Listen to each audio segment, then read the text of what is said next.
सुमी और डोनेत्स्क में जबरदस्त हमला हुआ है। सुमी और डोनेत्स्क में रूस को कामयाबी भी हासिल हुई है। रूसी सेना ने 2 शहरों पर कब्जा किया है।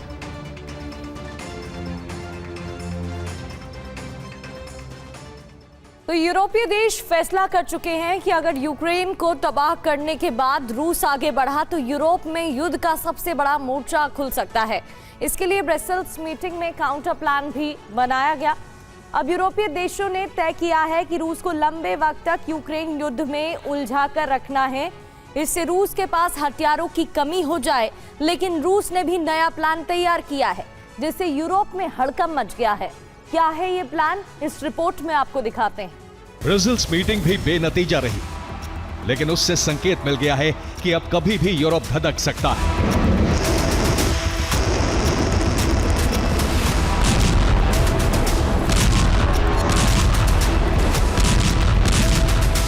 क्योंकि पुतिन पहले से ही तैयारी कर चुके हैं, जबकि यूरोपीय देशों ने मंथन किया है जिसमें रूस को हर कीमत पर यूक्रेन में ही रोकना होगा।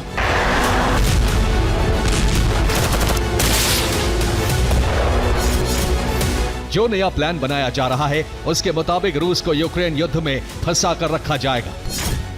इसके लिए यूक्रेन को ज्यादा से ज्यादा हथियार दिए जाएंगे। नेटो देशों को हथियार प्रोडक्शन करने के लिए कहा जाएगा। अमेरिका को सैन्य मदद देने के लिए बनाया जाएगा। रूस की ड्रोन घुसपैठ रोकने का ब्लूप्रिंट बनाया जा रहा है।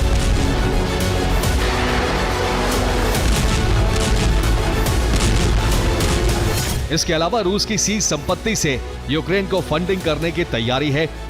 हालांकि इसे लेकर यूरोपीय देशों में मतभेद सामने आ चुके हैं। बावजूद इसके इतना तय है कि रूस की घेराबंदी की जाएगी। इसके लिए ब्रिटेन इंटेलिजेंस इनपुट दे रहा है।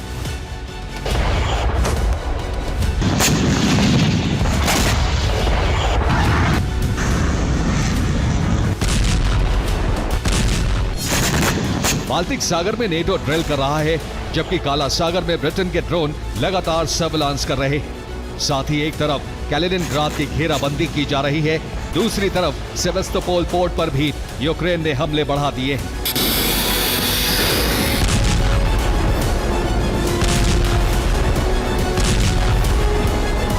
ज़ेलेंस्की ने ट्रंप का प्रस्ताव ना मानकर पुतिन का गुस्सा बढ़ा दिया है।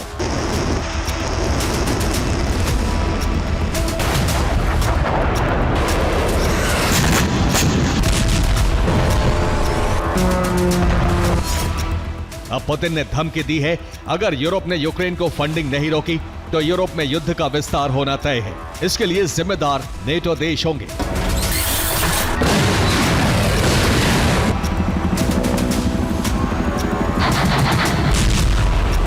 रूस की धमकी कोरी नहीं है, इसका ट्रेलर भी दिख गया है।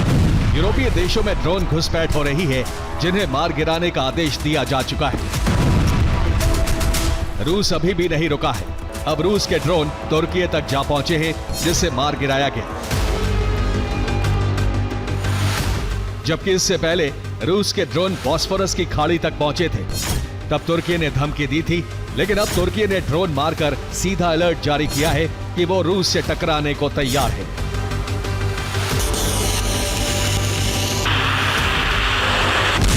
तो रूस नाटो में तनाव बढ़ता जा रहा है। अब रूस के सर्वेलेंस ड्रोन तुर्की तक जा पहुंचे हैं।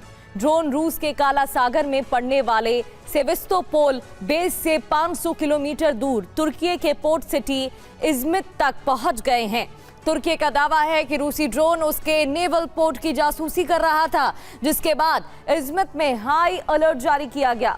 ड्रोन पहुंचते ही डिफेंस सिस्टम एक्टिव हो गए, जिसके बाद मिसाइल लॉन्चर से ड्रोन मार गिराया गया। रूसी ड्रोन का नाम ओरलान था।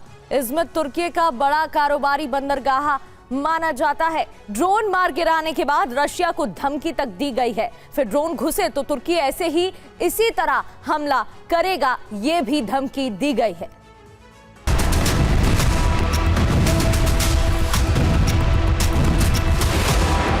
तुर्की ने दावा किया है कि रूस का ड्रोन मिलिट्री इंटेलिजेंस इनपुट के लिए पहुंचा था। हालांकि इससे पहले भी मरमरा सी तक रूस के सर्विलांस ड्रोन पहुंचे हैं।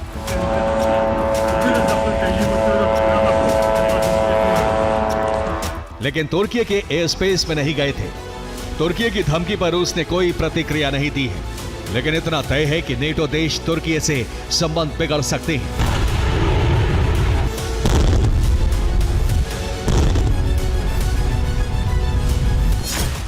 पहली वजह है तुर्की ने रूस का ड्रोन मार गिराया।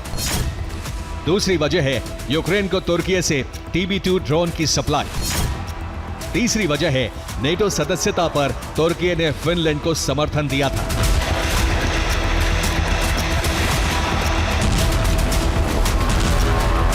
जबकि तुर्की यूक्रेन पर रूस के ऑपरेशन का विरोध भी करता रहा है।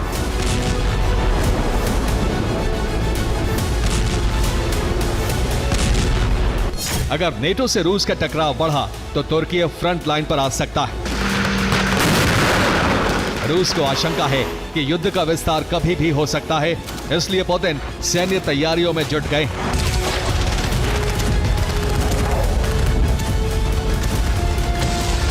आर्कटिक से लेकर बाल्टिक तक मिसाइल साइलो वॉर रेडी कर दिए हैं, जबकि न्यूक्लियर सबमरीन भी बाल्टिक में तैनात की है।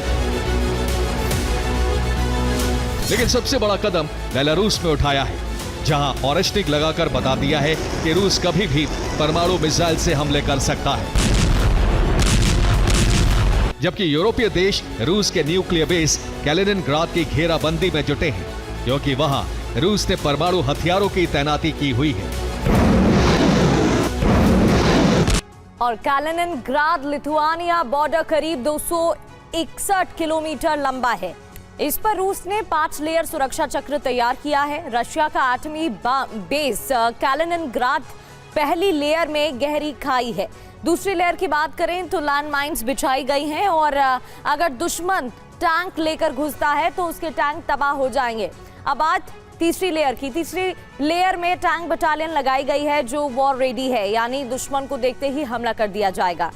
चौथी लेयर में एयर डिफेंस सिस्टम की तैनाती की गई है जो मिसाइल अटैक को रोकेगा, जबकि 5वीं लेयर में रूसी सैनिक हैं जो आमने सामने की जंग के लिए तैयार है। बेलारूस में ओरेस्टिक की तैनाती से यूरोप में हड़कंप मचा हुआ है, जिस पर यूक्रेन की तरफ से बयान जारी किया गया है। ज़ेलेंस्की ने कहा है बेलारूस में ओरेस्टिक की तैनाती से यूरोपीय देशों को सतर्क रहना होगा, ये बड़ी साजिश का हिस्सा हो सकता है।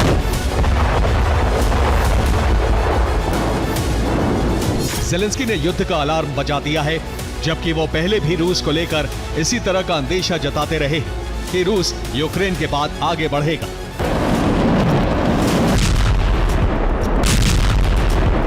रूस ने आगे की तैयारी आरंभ कर दी है, जबकि अभी यूक्रेन पर संपूर्ण कब्जा बाकी है। लेकिन ब्रिटेन का इंटेलिजेंस इनपुट है कि रूस ने आखिरी तारीख तय कर ली है।